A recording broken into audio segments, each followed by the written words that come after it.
The wind screams across the frozen landscape of Yorkshire in February 1315. Inside a stone cottage, a peasant family huddles as temperatures plunge to minus 20 degrees Fahrenheit outside. The walls are 18 inches thick, yet frost creeps across the interior stones. Outside, livestock freeze solid in their pens. Wells become unusable ice columns. Exposed human skin develops frostbite within 7 minutes. This isn't a brief cold snap. The cold persists for 4 consecutive months, part of the Great Famine period when medieval Europe faced catastrophic climate deterioration. A modern human transported to this cottage would last perhaps 6 hours before succumbing to hypothermia, even indoors. These medieval peasants had no central heating systems, no insulated walls with R30 ratings, no double-pane windows. So how did medieval people survive minus 20-degree Fahrenheit winters without central heating? The popular image shows medieval people shivering helplessly around inadequate fires, suffering through winters in drafty stone castles. Hollywood depicts the Middle Ages as a time of constant cold and misery, with nobles wearing furs indoors and peasants barely surviving. But archaeological evidence from sites across northern Europe tells a dramatically different story. At the Warham Percy deserted medieval village in Yorkshire, dating to 1200 to 1500 CE, researchers found sophisticated thermal management systems. At the Hangleton medieval settlement in Sussex, dating to 1250 to 1400 CE, excavations revealed architectural innovations that trapped and circulated heat with remarkable efficiency. Even at the humble cottage remains in West Stow, Suffolk, dating to 1300 CE, archaeologists discovered heating technologies that would impress modern thermal engineers. These medieval people developed survival systems, achieving indoor comfort without burning fossil fuels or consuming electricity. At the Warham Percy excavation in North Yorkshire, dating to 1200 to 1500 CE, archaeologists from the University of York uncovered something extraordinary beneath collapsed cottage walls. Every peasant dwelling featured a sunken floor design, with living surfaces positioned 40 to 60 centimetres below exterior ground level. Stone foundations extended 80 to 100 centimetres deep, far deeper than structural requirements demanded. Chemical analysis of soil layers revealed charcoal concentrations, indicating continuous low-temperature combustion over decades. At the Hangleton medieval village site in Sussex, dating to 1250 to 1400 CE, researchers found wall cavities filled with organic insulating materials. Samples contained compressed straw, animal wool, and clay mixtures achieving thermal resistance values of R8 to R10 per inch, comparable to modern fiberglass insulation at R3.5 per inch. At the West Stow Anglo-Saxon and medieval village reconstruction site in Suffolk, dating to 1300 CE, excavations revealed central hearth systems with sophisticated flue designs. Stone. Channels measuring 15 to 20 centimetres in diameter ran beneath floor levels, distributing heat throughout structures. At the Cosmerston medieval village site in Wales, dating to 1450 CE, archaeologists discovered evidence of communal heating infrastructure serving multiple dwellings. Shared chimney systems connected 4 to 6 cottages, creating thermal networks that maximised fuel efficiency. But here's what made researchers reconsider everything about medieval thermal technology: the fuel consumption rates. Manor records from the Bolton Priory Estate in Yorkshire, dated 1298 CE, document firewood allocations of 2.4 cubic metres per household per month during winter. Modern households using wood heat consume 4.6 cubic metres monthly for equivalent thermal comfort. Medieval systems achieved superior heating efficiency using half the fuel of contemporary wood stoves. But how did medieval people maintain livable indoor temperatures when outside conditions reached lethal cold? The answer lies in sunken floor architecture that exploited Earth's stable subsurface temperatures. Medieval builders didn't construct cottages at ground level. They excavated living spaces 40 to 60 centimetres below grade, surrounding living areas with thermal mass that remained at constant temperatures regardless of surface conditions. At depths of 50 centimetres, soil temperature stabilizes at 45 to 50 degrees Fahrenheit year-round in northern Europe. This geothermal baseline provided passive heating that reduced the temperature differential between interior and exterior by 30–35 degrees before any active heating occurred. The engineering sophistication appears in the construction details documented at Warham Percy.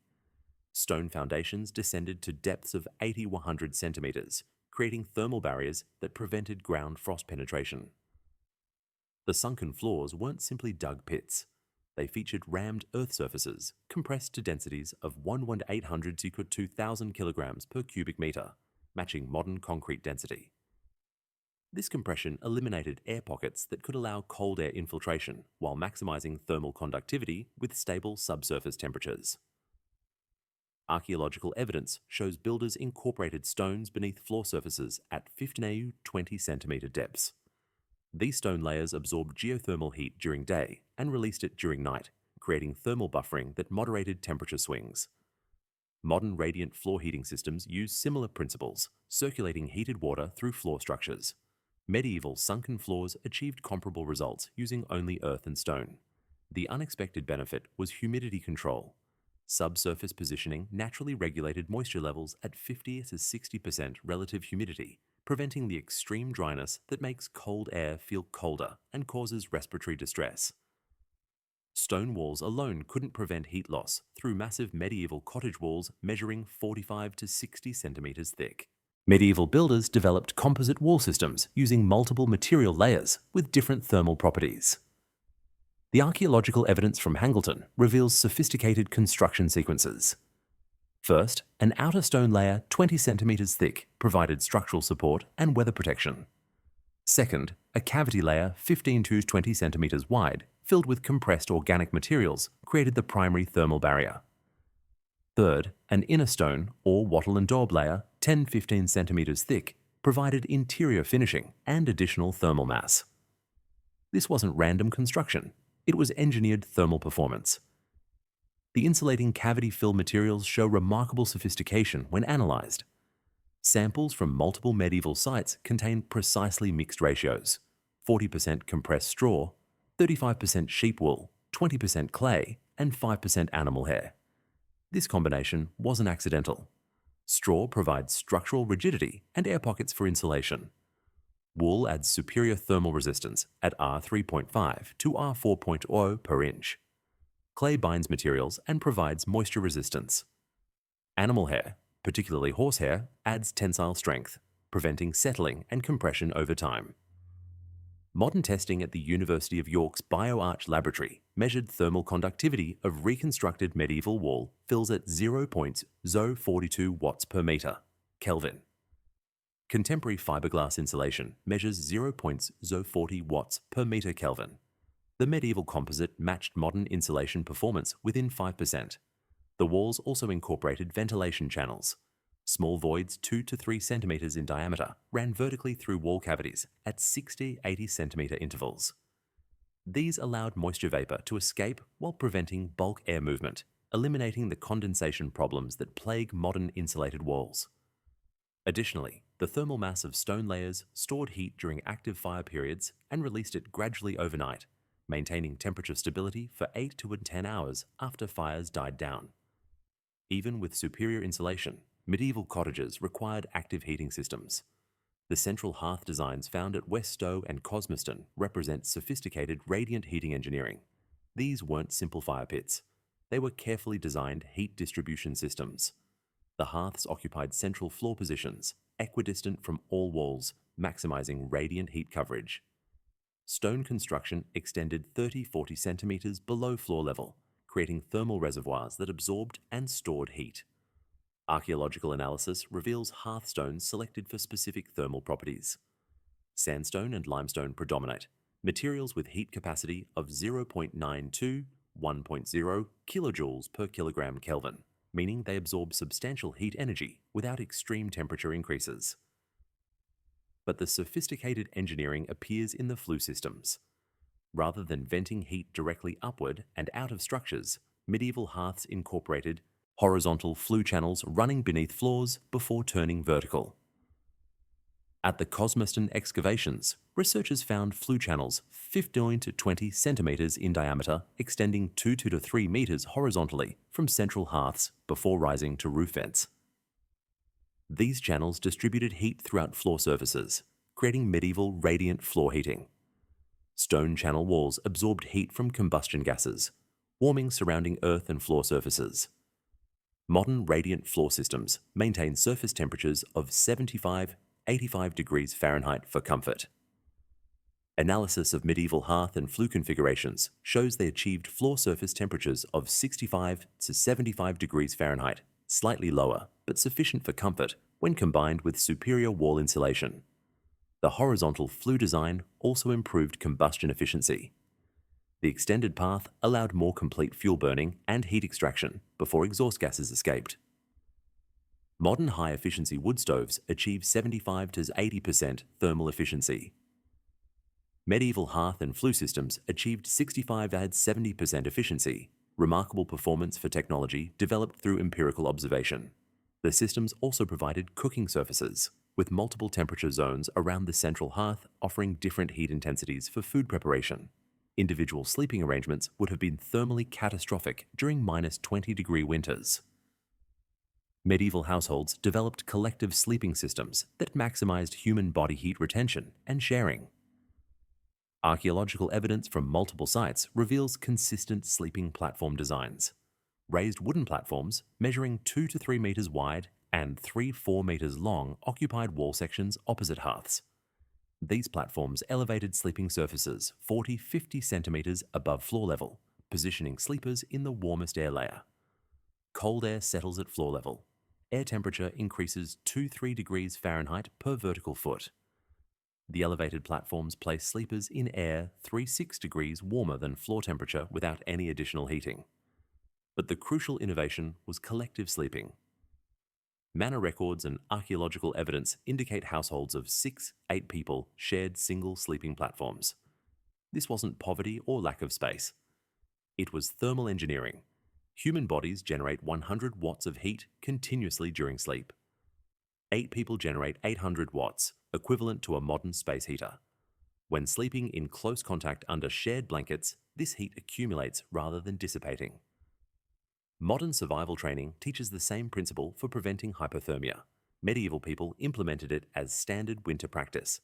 The shared sleeping arrangements also reduce the total volume of space requiring heating. Rather than heating individual bedrooms to comfortable temperatures, medieval cottages maintained a single communal sleeping area. This reduced heating requirements by 60-70% compared to modern multi-room. Heating. Estate records from Durham Priory, dated 1340 CE, document textile allocations for peasant households. 4-6 wool blankets per sleeping platform. Layered wool blankets create insulating values of R8 to R12, comparable to modern sleeping bags rated to 0 degrees Fahrenheit. The social implications extended beyond thermal efficiency.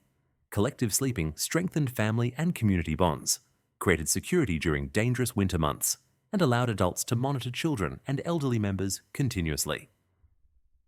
Passive thermal systems and architectural innovations couldn't alone maintain survival during extreme cold. Medieval people developed systematic caloric loading protocols that maximized internal metabolic heat generation. The human body generates heat through metabolism, with generation rates directly proportional to caloric intake. At rest in cold conditions, the body requires 2,000–2,500 calories daily just to maintain core temperature at 98.6 degrees Fahrenheit. During winter activity, requirements increase to 3,500–4,500 calories daily. Manor records from the Bolton Priory Estate, dated 1298 CE, document winter food allocations providing 4,200–4,800 calories per adult daily, substantially exceeding modern dietary recommendations. The food composition shows sophisticated nutritional understanding. Winter diets emphasize fats and proteins over carbohydrates. Fat provides 9 calories per gram compared to carbohydrates 4 calories per gram, doubling caloric density. Fat metabolism also generates more waste heat than carbohydrate metabolism through the thermal effect of food. Medieval winter diets contained 45–50% fat by caloric content, compared to modern recommendations of 25–30%. Archaeological analysis of food residues from ceramic vessels at Warren Percy shows winter meals featured salt pork, preserved beef, aged cheese, and fish oil, all extremely high-fat foods. The meal timing also maximized thermal benefit. Estate records indicate winter households consumed their largest meal 2 to 3 hours before sleeping. This timing ensured peak metabolic heat generation occurred during the coldest night hours. Modern nutrition science confirms this strategy. The thermal effect of food peaks 2 to 3 hours after eating, generating for 15 to 20% additional heat above baseline metabolism. Medieval people discovered this empirically. The unexpected benefit was psychological. High-fat, high-calorie winter diets provided satisfaction and reduced hunger stress, improving morale during challenging winter months. Modern Arctic expeditions use identical dietary strategies, loading explorers with 5,000 to 6,000 calorie high-fat rations. Modern researchers studying medieval thermal systems discovered something humbling. The technologies actually work as well as contemporary heating. The Weald and Downland Living Museum in Sussex conducted comprehensive experimental archaeology from 2012 to 2018, reconstructing medieval cottages using 14th century techniques and materials. Researchers monitored thermal performance during winter months, measuring internal temperatures during ambient conditions of -15 degrees Fahrenheit. The reconstructed cottages maintained interior temperatures of 55 and 62 degrees Fahrenheit, using only central hearths burning 2.5 cubic meters of wood monthly. Modern homes heated to 68, 70 degrees Fahrenheit consume energy equivalent to 4 to 5 cubic meters of wood monthly, nearly double medieval fuel consumption. The University of York's Centre for Medieval Studies conducted parallel research testing medieval insulation materials against modern equivalents. Wall sections constructed using compressed straw, wool, and clay mixtures achieved R values of 18 to 20 for typical 45 centimetre thick walls. Modern frame walls with fiberglass insulation achieve R values of 1921 for walls 15 centimetres thick. When normalised for wall thickness, medieval construction achieved thermal resistance within 10% of modern technology. Professor James Bond at the University of Oxford studied heating efficiency in reconstructed medieval dwellings. His team found the combination of sunken floors, composite walls, and central hearths maintained comfortable living conditions at ambient temperatures down to -25 degrees Fahrenheit using sustainable wood fuel harvests. Contemporary wood stoves performing no better than medieval hearth systems cost $2,000, $4,000 and require metal fabrication. Medieval systems built from stone, earth, and organic materials achieved comparable performance using only materials available within 5 kilometers of building sites. The validation extended to fuel consumption. Estate records consistently document winter firewood consumption of 2 to 3 cubic meters monthly. Modern experimental archaeology confirmed these rates sufficient for thermal comfort, proving medieval people didn't suffer continuous cold but maintained genuinely comfortable interior environments. The thermal technologies medieval people developed enabled permanent human habitation in northern European climates that challenged survival. Without reliable cold weather protection, the population expansion from Mediterranean regions into Britain, Scandinavia, and northern Germany would have been impossible. The ability to maintain comfortable winter conditions allowed communities to thrive in areas with 5 to 6 month winter seasons, expanding agricultural zones and settlement territories. These innovations enabled the demographic growth that built medieval civilization. The thermal technologies also transferred to other applications. The composite wall systems developed for cottages scaled to castle construction, creating the massive stone fortifications that defined medieval military architecture. The hearth and flue designs evolved into the sophisticated fireplace and chimney systems that appeared in the 13th century, revolutionizing heating efficiency. Knowledge transmission occurred through multiple channels. Master builders trained apprentices in construction techniques, including thermal optimization. Written building accounts from major construction projects documented methods. Guild regulations standardized practices across regions, yet industrialization nearly destroyed this accumulated knowledge. The introduction of coal heating in the 16th century and later central heating systems made traditional thermal architecture seem obsolete. The abandonment of these techniques represents a catastrophic loss of sustainable heating technology requiring zero fossil fuel input and minimal environmental impact. However, thermal knowledge survived in specialized contexts. Traditional building methods continued in rural areas into the 20th century. Scandinavian turf houses, Scottish croft cottages, and alpine chalets maintained medieval thermal principles. Contemporary sustainable architecture movements now study medieval construction as viable alternatives to energy-intensive modern heating. Passive house design standards use principles identical to medieval sunken floors and composite walls. The ancient wisdom proves more relevant than ever as societies seek low-energy heating solutions. Medieval people survived -20-degree Fahrenheit winters without central heating through innovations modern thermal engineers recognize as sophisticated and effective. They developed sunken floor architecture that exploited stable geothermal temperatures, providing passive heating that reduced the burden on active systems. They engineered composite wall systems using organic insulating materials, achieving thermal performance comparable to modern fiberglass insulation. They designed central hearth and flue systems that distributed radiant heat throughout floor surfaces with a 65–70% efficiency. They organized collective sleeping arrangements that captured and retained human metabolic heat, reducing heating requirements by more than half. They implemented systematic caloric loading protocols that maximized internal heat generation through strategic high-fat nutrition. These weren't primitive people shivering helplessly through brutal winters. They were accomplished thermal engineers who developed empirically tested systems, maintaining genuine comfort without fossil fuels or electricity. The next time you adjust your thermostat on a cold winter evening, remember that medieval Yorkshire peasants maintained comfortable homes at -20 degrees Fahrenheit using only earth, stone, wool, and wood harvested from local forests. Their legacy lives on in every passive house design, every radiant floor heating system, and every sustainable building practice that minimizes energy consumption while maximizing thermal comfort.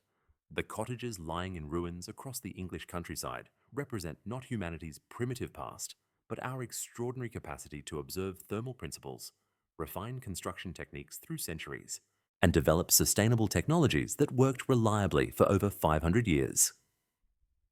These medieval engineers left us more than archaeological sites.